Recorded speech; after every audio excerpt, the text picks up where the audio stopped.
प्रदेश में जैसे जैसे 7 मई का दिन नजदीक आ रहा है, वैसे वैसे राजनीति में भी गर्माहट महसूस जाने की लगी है। प्रदेश की दोनों ही बड़ी पार्टियों ने मोर्चा संभाल लिया है। प्रतिष्ठा का सवाल हमीरपुर सीट से कांग्रेस के प्रत्याशी राजेंद्र राणा के प्रचार में उतरे विक्रमादित्य ने जमकर भाजपा पर निशाना साध रहे हैं, तो वहीं अनुराग ठाकुर भी विक्रमादित्य पर निशाना साधने पर कोई मौका नहीं छोड़ रहे।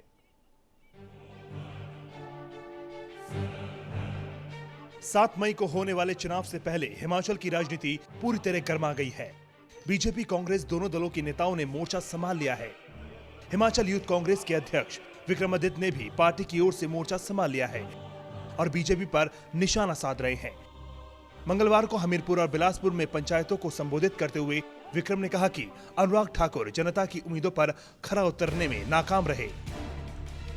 जिस तरह से पिछले 5 साल में धूमल साहब की सरकार में इस क्षेत्र के लोगों के साथ जो है यहाँ के कामों को नज़रअंदाज किया गया, हालांकि मुख्यमंत्री इसी जिला के और इसी क्षेत्र के थे, उसके बावजूद भी यहाँ पे जो लोगों को प्रताड़ित किया गया और ख़ास करके अनुराग ठाकुर जी की जो गुमशुदगी इस क्षेत्र से लोगों को उसमें बहुत रोष है उसकी वजह से, क्योंकि अनुराग के काफ़ी मूलभूत सुविधाएं जो यहाँ लोगों को मिलनी चाहिए थी वो नहीं मिली उनके भाजपा के राज में। हाँ बिल्कुल, निश्चित तौर से चाहे हम प्रदेश सरकार की जो तत्कालीन प्रदेश सरकार है धूमल साहब की उसकी बात करें, चाहे अनुराग ठाकुर जी का जो सांसद की निधि है, चाहे उन्होंने केंद्र सरकार से जो नए स्कीम्स लाने की बात करी थी, हर चीज़ में वो विफल रहे हैं। विक्रम ने अनुराग पर शब्दों के तीर छोड़ते हुए कहा कि पूरे हिमाचल में मोदी के साथ अनुराग के बड़े बड़े होर्डिंग्स लगे हैं, लेकिन उन होर्डिंग्स में धूमल की छोटी सी भी तस्वीर नजर नहीं आ रही है। इसका मतलब यह हुआ कि अनुराग के लिए मोदी उनके पिता से भी बढ़कर हो गए हैं।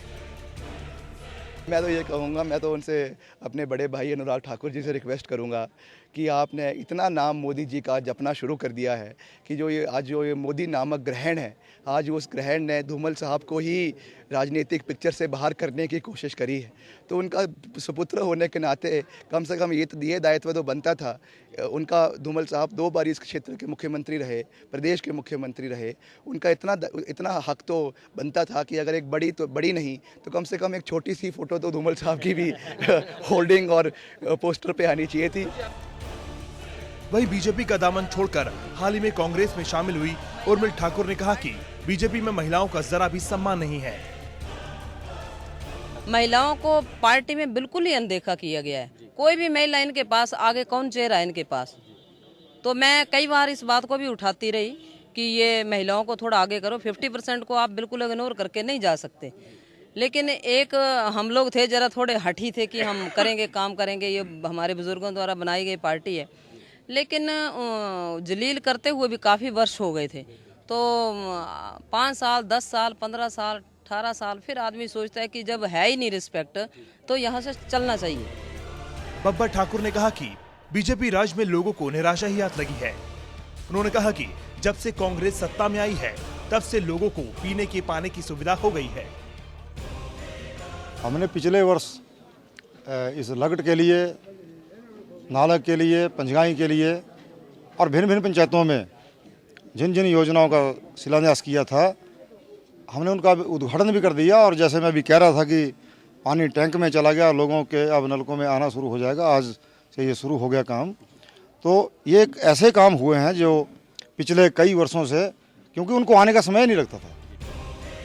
विक्रमादित्य की अपील का हमीरपुर की जनता पर कितना असर पड़ता है ये तो 16 तारीख के बाद ही पता चलेगा, लेकिन इसमें कोई शक नहीं है कि हमीरपुर का दंगल दिनों दिन रोचक होता जा रहा है। कैमरामैन श्रवण सिंह के साथ Manoj Rathi, day night news. खबरों की दुनिया में आइए, हमारे साथ कहीं भी और कभी भी जुड़िए।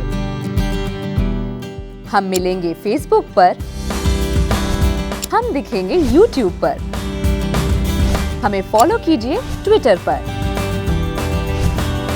खबरों के साथ बने रहिए रात दिन।